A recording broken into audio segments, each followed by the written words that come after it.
ভেক্টরের আরেকটা ম্যাথ নিয়ে আসলাম আমি সোলসা। দেখো কিভাবে এখানে আমাদের যে তিনটা বিন্দুর অবস্থান ভেক্টর অর্থাৎ তিনটা পয়েন্টের অবস্থান ভেক্টর দেওয়া আছে এবিসি, এই ধরনের এবিসি এবং এবি রেখা অংশকে সি বিন্দুটি যদি 2:3 ভাগে অন্তর্বিভক্ত করে, যদি প্রশ্ন আসতো অন্তর্বিভক্ত না হয়ে বহির্বিভক্ত করে, তাহলে সি ভেক্টরের ভ্যালুটা কত? সি ভেক্টরের ভ্যালু দেখো আমি এখানে ছবি আঁকছি, এর অবস্থান ভেক্টর, বি এর অবস্থান ভেক্টর, সি বিন্দুর অবস্থান ভেক্টর এবং এই সি বিন্দু এবিকে 2:3 অনুপাতে অন্তর্বিভক্ত করে। এই সি বিন্দুর ভ্যালু যদি আমরা বের করতে চাই, খুব ইজি একটা ব্যাপার, এটাকে আমরা বলি m1, এটাকে বলি আমরা m2।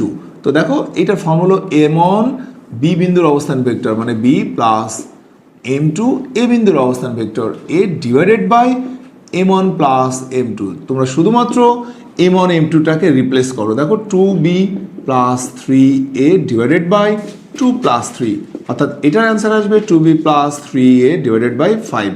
যদি এটা বহির্বিভক্ত বলতো প্লাসের জায়গায় মাইনাস হবে। সবাই ভালো থাকবেন, সুস্থ থাকবেন। আমি সোহেল স্যার, আল্লাহ হাফেজ।